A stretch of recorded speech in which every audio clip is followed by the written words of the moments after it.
see you reason in 3 minutes. You see, Ambazonia got to free now. God have mercy. Now is the time we go to fight down to sleep. Ambazonia must be free from the street. March the republic forevermore. Block by block we got to fight them back. Rooftop by rooftop we flush them down. Free Ambazonia for once and for all. We know one know it's politics. Ambazonia must be free now. Ambazonia one people. Ambazonia one mind. Ambazonia one destiny. Lord have mercy. Lord have mercy. Now is the time we got to fight. Ambazonia must be free from the street. March the republic forevermore. Block by block we got to fight them back. Rooftop by rooftop we flush them down. Free Ambazonia for once and for all. We know one know dirty politics. Ambazonia got to free now. Lord have mercy. Ambazonia one people. Ambazonia one mind. Ambazonia one destiny. Lord have mercy.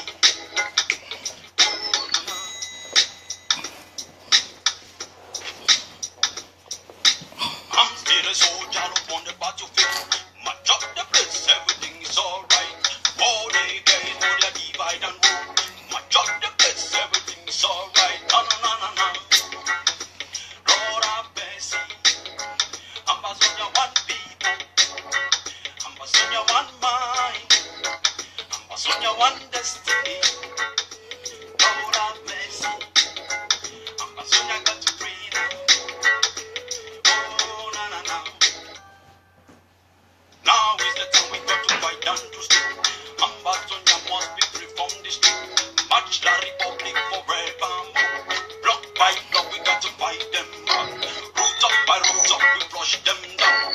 Free Ambazonia for once and for all. We know one know dirty politics. Ambazonia one people. Ambazonia one mind. Ambazonia one destiny. Ambazonia one people.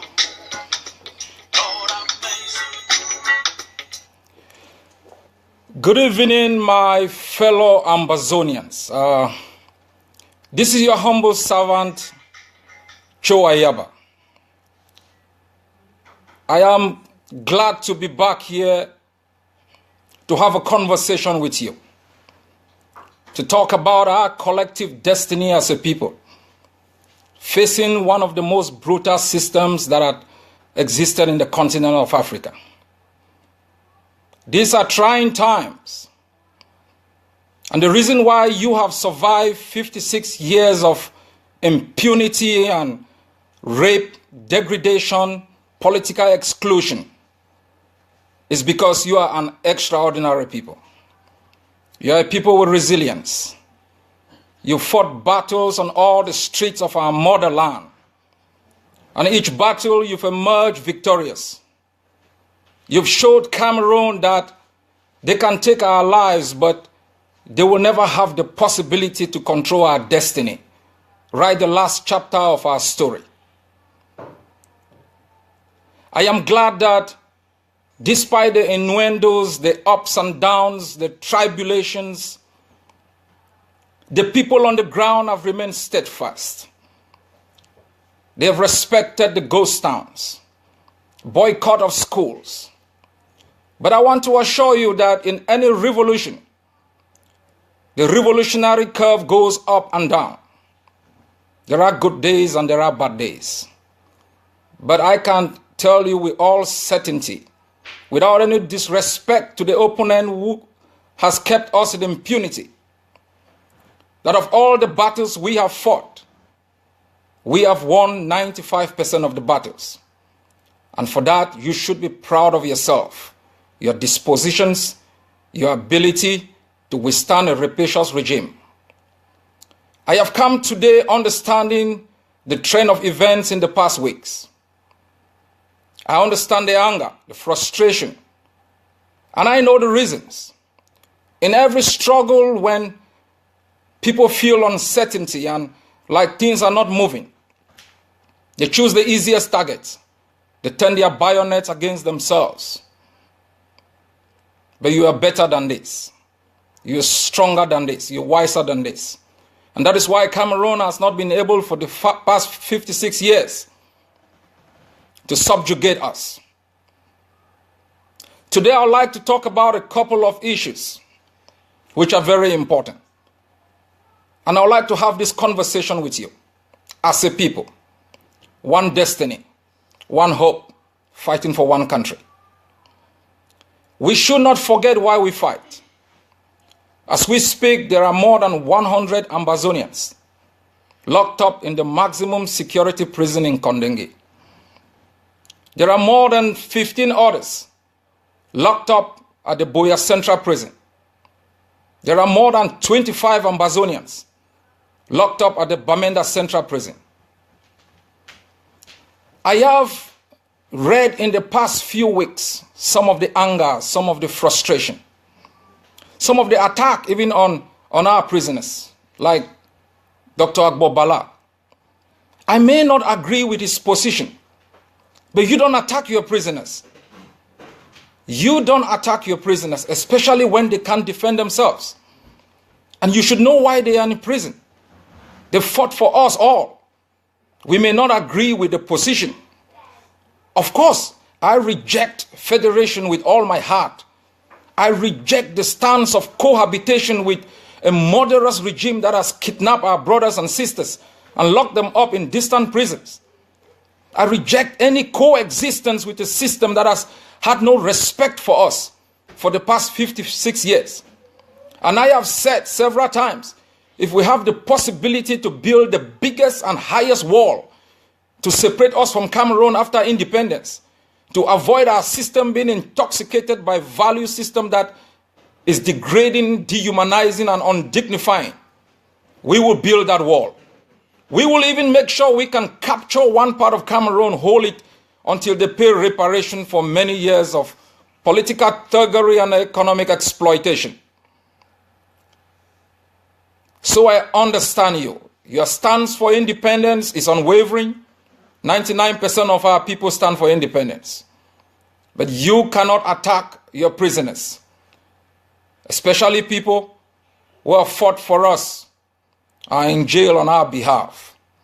So we must exercise restraint.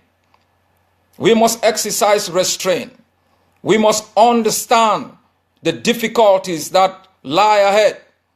And despite sometimes our bravery and arrogance today, we will need one another as we walk the difficult path to Buea. A revolution, as I have said, our liberation is not a walk in the park. That will be fought block by block, rooftop by rooftop, neighborhood by neighborhood, until we bundle out the last colonial regime in the continent of Africa. So I expect everyone to act with humility and civility towards one another. I would like to talk about the 20th May. In the next coming 10 days or so, Cameroon will be orchestrating the celebration of a day of shame in our homeland. I know Skakuf has called for a boycott. I know different groups have called for a boycott.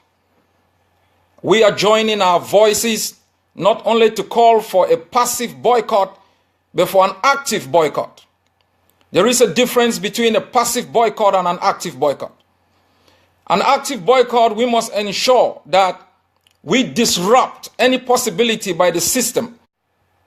We must ensure that we monitor the schools that are doing practice for the celebration of this day, and we impose a cost on those schools and institutions. We must make sure that the grandstand a possible use for the celebration of this day of shame, that will impact them in a negative way. So I'm calling on our people to take part in an active boycott, a boycott of disruption, to make sure that the colonial system has no possibility to celebrate a day of humiliation, shame, and a nagging sense of rejection in our homeland. And I call on you to claim your destiny in the land of your birth. that is your last place of refuge. And you should never allow a system that has no respect for you to decide what happens in your homeland. I also know that the regime is planning the writing of the GCE, the General Certificate of Education in our homeland. The consortium announced Kakuf has called for boycott of schools. Their schools should be shut down. And I can report that we have been extremely effective in shutting down the schools. But we must make sure that this regime does not ensure the writing of the GCE in our territory. And so I call on all the foot soldiers, the patriot volunteers of Ambazonia, irrespective of your political leanings, to be a soldier for the homeland, to defend our values, our customs, and our tradition, and to make sure that there are no GCEs written in our country. And as we have said, until the restoration of the statehood of Ambazonia, there will be no schools. We will shut down our educational system until we build an institution of learning that produces the brightest and the bravest, with opportunities to incorporate them in workforce so we can make them assets to themselves, to their families, and to their homeland. I would like to talk about the much discussion about a government in exile. And the election of a prime minister has been proposed by the Morris platform incorporated in the Skakuf program of action. Now, there is a necessity for the setting up of an interim government in exile. I cannot explain the urgency of this action. Ambazonia is a state that has been occupied. And we are fighting for the restoration of our statehood. And we should be able to have a government that speaks for the people of Ambazonia, make treaties for the people of Ambazonia, enter into contract for the people of Ambazonia. Today I have spoken to Comrade Bo Herbert, and I've had a fine discussion with him. I have said, considering the times, we should move forward this process. We should have more consultations. We should reach out. We should set out the modalities to be reflective of a holistic system that we want to build. I have appealed to Comrade Bo to look into my propositions. I know they work as an independent setup, and I will not impose my own ideas on them. But this is our position. That the precondition that was put in place, that we will need a hosting country before we set out a government, will be extremely very difficult to achieve at this particular moment. I have said we must change the situation on the ground from a human rights situation to an international security situation. During that period, we will move the United Nations to look at what is going on. And when we have changed the program from human rights to a security situation, we will be able to convince any host country to accept to host our government. But this is not the time. This is not the time. I think we need more discussion across the board. I have also questioned the process of election. There is no precedence in history that an occupied homeland can take part in an election. A government that can be set up can be one that is selected by the stakeholders of our struggle, or by a determined few who are convinced that they have a program of action to implement. And I think the time is fast approaching when we will be able as a people to come together and to have these discussions amongst ourselves of the nature of the government we want to set and the necessity in terms of timing. I would also like to talk about our women. The majority of our population are women. And I have been humbled, extremely humbled, by their tenacity, especially during this uprising. Our women have shown us that they are not going to be relegated in the positions of just being aides, into the kitchen, into being subordinates to a system that has been constructed by men. Our women have shown that they can rise up, create platforms, come together on their own terms. We have been extremely happy for the voices that have been out there speaking on behalf of our people. The last time I watched the Southern Cameroon's TV, I watched a couple of brave women explain how they came into this struggle, why they are in this struggle. None of them said they were in this struggle for Cho Ayaba. None of them said they entered this struggle because of Bohabek. None of them said they entered this struggle because of Patasan. None of them entered the struggle because of Agbobala. They had their own personal stories, touching stories. In the past few weeks, we have seen the ugly attitude creep out where we attack one another. We try to denigrate, undermine, and shatter the myth around our own invincibilities. But I'd like you, the women, to know you are not fighting simply for an abstract entity called Ambazonia. You are fighting for the girl child who has no possibility to go to school. You are fighting for the girl child who is going to be left home for the preference of the boy child to go to school. You are fighting for the woman who dies every second in childbirth. You are fighting for the ladies who are excluded from taking part in the construction of our own societies. You are fighting for your sons, for your brothers, for your husbands. You are not fighting for an abstract political entity that you cannot define. You are fighting for real issues. And you should never forget these issues that have undermined women for the last century. And you should not undermine yourself by fighting one another on the social media.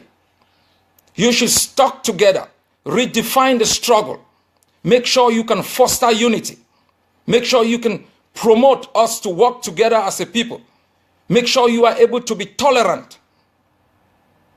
That is why you struggle. There will be differences, of course, but you must find the most creative ways that you can use to make sure that we overcome these differences. All of us will never agree, but it is not our ability to agree that makes us strong. It will be our ability to disagree and find methods to agree as a people, because we face a common foe, a more determined enemy, willing to eliminate us from planet Earth. And I invite you to be more tolerant towards one another. Be the bridge between the conflicting platforms. Be the voices of hope, confidence, and a brighter Ambazonian country. For the past 56 years, men have been in charge.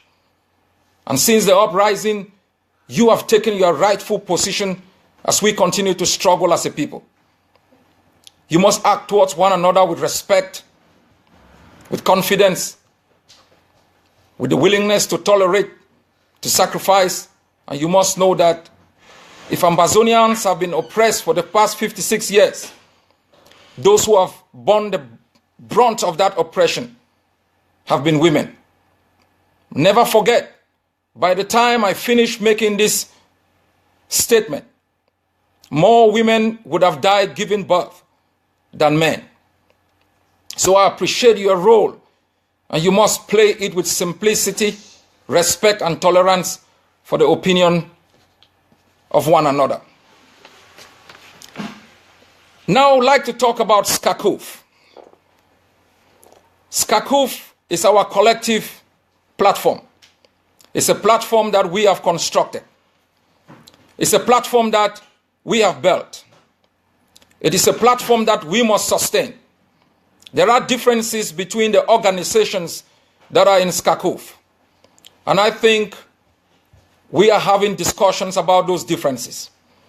And we must continue to have discussions about those differences. It's going to take a while to perfect that platform. There will be schisms as we go forward. But we need a united platform for our people.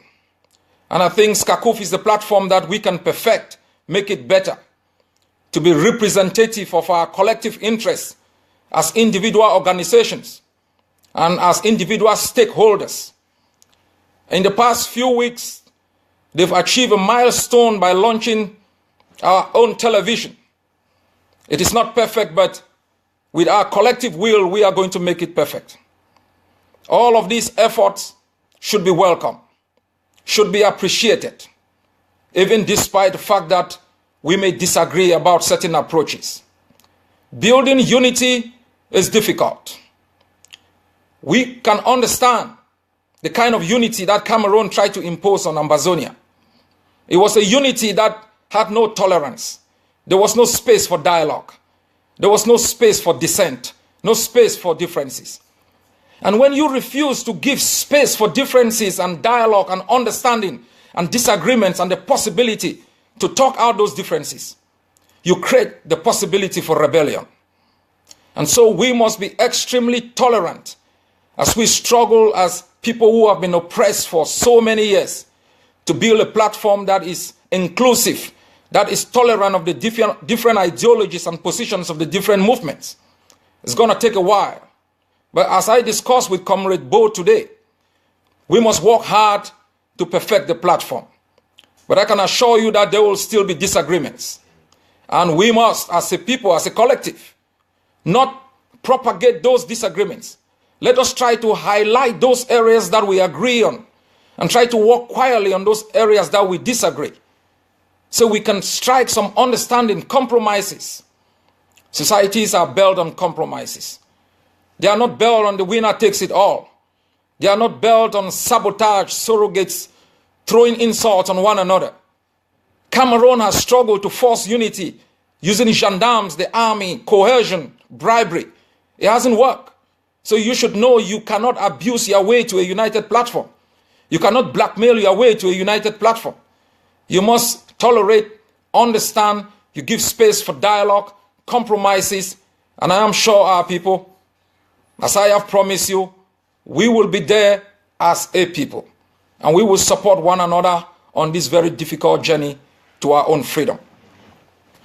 I would like to talk about the last three phases that I think would take us to a free Ambazonia. When the consortium called for civil strife, when Mr. Tassang said in his famous statement that we will know by Monday who controls the system, we thought it was a joke.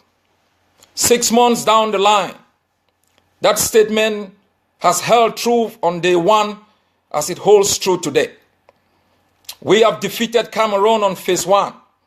We've shut down the school system. They have infiltrated our country to undermine the ghost towns.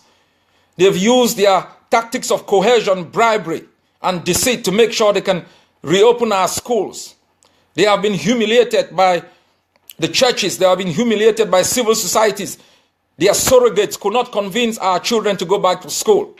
They've taken over our cities like they've taken over Victoria to make sure that they can legitimate their system of fraud, deceit, and intoxication. It has not worked for 56 years. It's not going to work now. And it will be over pretty soon.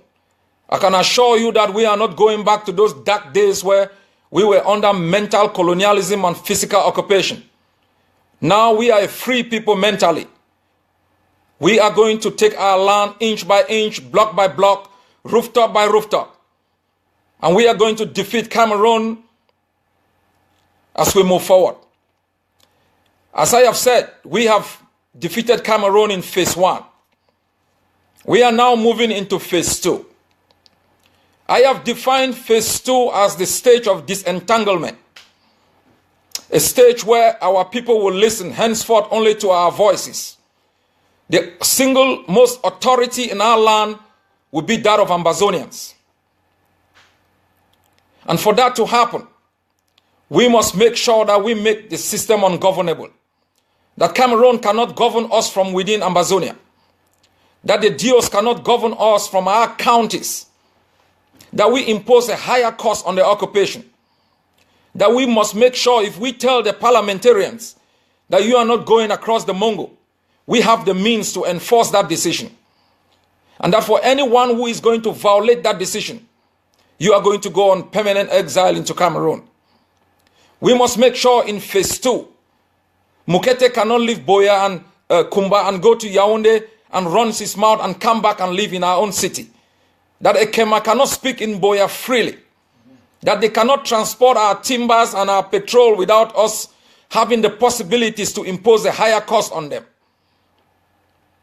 That those who have occupied our land will pay a higher price to maintain their authority in our country. That is phase 2 of the resistance. I have defined phase 2, understanding the nature of the beast that we deal with. That Cameroon is such a brutal system that we must escalate our resistance to make sure that they don't invite genocide on our country. That we must take it stage by stage. We build experience in each stage to be more sophisticated to take the battle to the next phase. That takes us into phase 3. Phase 3 of the resistance will take a different turn. It will include part of phase 2, a kind of impunity being imposed on the system to the possibility of us controlling territory. We will be able to perfect what we have done in phase 2 to make sure that the country remains ungovernable, that they cannot keep exploiting our resources without any reciprocation, that we can effectively move our campaign from a human rights situation to a security situation where we can invite international interlocutors to bat for us, mediate for us, respect us, and the right to control our own destiny in the land of our birth. By the time we reach phase 4, which is the last phase of our resistance, we will be able to control effectively territories within the 43,000 square miles of Ambazonia, hoist our flag, officially proclaim the restoration of the statehood of Ambazonia, apply for membership at the United Nations and the African Union, and defend each block, each part of our territory, block by block, neighborhood by neighborhood. This is a plan we can achieve in 6 months. And all the other efforts that are being carried out by the different groups, including the unitary platform of Skakuf, are steps that will enhance us in these 3 phases. I can assure you that we are ready. I understand you people have a lot of questions. You are asking why we are not acting now. We are acting. We might not be acting to your satisfaction, but you must understand our limitations.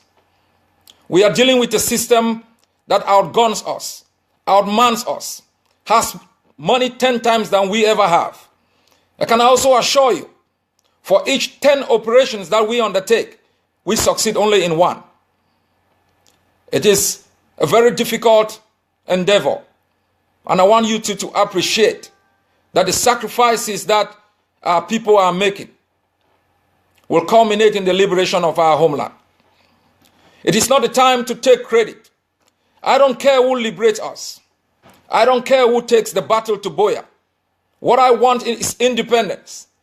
And if you take us to Boya, we are going to be singing the hippie yap yap song in glory of your endeavors.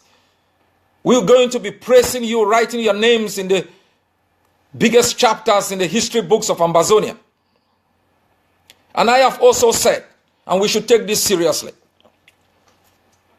we must put a clause that says anybody who is going to be our leader at this moment, or a prime minister or a president or whatever we call that person will not have the right to take part at the head of a post-independence government of Ambazonia for the next 5 years.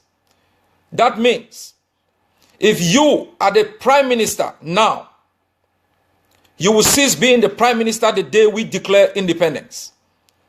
We will elect a new prime minister once we've installed ourselves in Boya, and you will be able to take part again in any election after the first term of office. This is very important to make all those who are clamoring for power now to know you can lead us now, but you will not be the first prime minister or the first president that will govern a free Ambazonia. That is an important clause all of us must adopt, so that anybody who is thinking that you are fighting for power because you want to govern Ambazonia, only a free Ambazonian people will be able to choose their own government. And it will be people that have the possibilities to govern, to manage, to tolerate, to bring us together, to be able to fight the next foe, which would be economic development, social emancipation. My fellow people, a free Ambazonia will be a place for everybody. It will be a place that you will be proud of. I have said we are going to adopt in a free Ambazonia a once a year universal income. Once a year universal income for every Ambazonian. That means in the month of August, every student will have an input from the government, a certain amount to give them the opportunities to prepare for the school year. I know people have asked me, how are you going to pay for this? It's going to be easy. We are going to build an economic system where we can recover funds through value-added tax. That means if we give each student in the month of August a certain amount of financial incentive for their education, they are going to buy books, they are going to pay their fees, they are going to buy equipments for their school. And the government will be able to recover much money through the value-added tax. We are going to give each working Ambazonia in the month of December the national income of a certain amount. That will increase your buying power in the month of December. And the government will be able to recover much of this money through value-added tax. The moment you empower the individual Ambazonia and you improve on their spending power, you give them the opportunity to empower themselves and look for possibilities to be able to earn a living. That is the kind of country we are able to build. As I have said, where you can fly into the Tico International Airport and it takes you 25 minutes to drive to Boya. Where you can live in Victoria and walk in Bamenda. In a highway that is going to be constructed to facilitate mobility amongst our people, movement of goods and services. Where we are going to build our hydroelectricity power station to be able to export energy to different countries, create opportunities for our future engineers, create opportunities of jobs, where no Ambazonian will be left unemployed. Because if we build a natural deep sea port in Victoria, it's going to make sure that Chad can come in and anchor there. Central African can come in, and we can give our people living abroad the free possibility to export their goods into our country without any custom duty. So that we can promote individuals empowering themselves and taking responsibilities for their country, their families, and for themselves. We want to build a country where people can have hope in. We want to build a country where you will be proud to say, you are an Ambazonian. I come from an Ambazonia.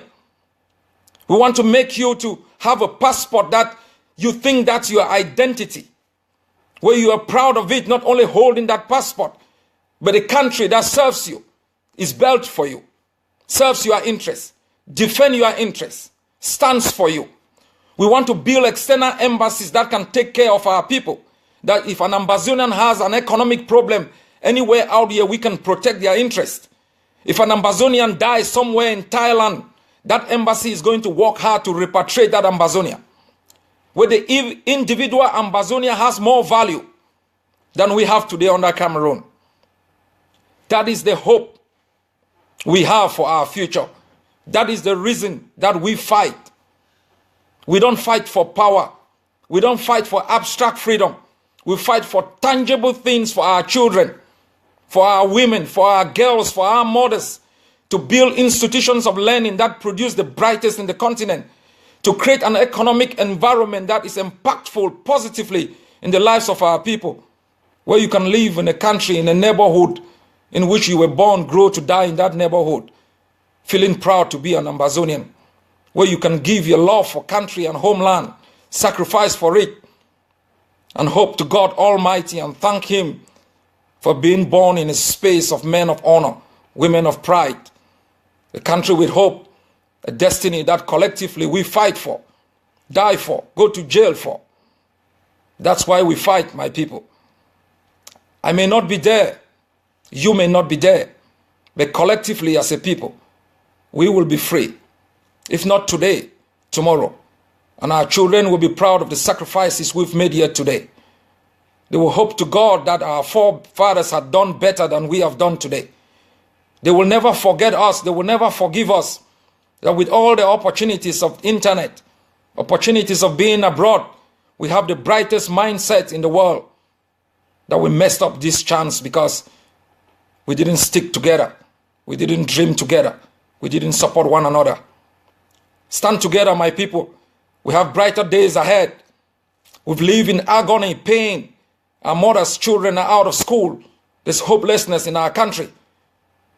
Think about this each day you go to bed. You get up in the next morning being able to say to your sister, your brother, I love you and we should fight together. God bless you all. God bless Ambazonia.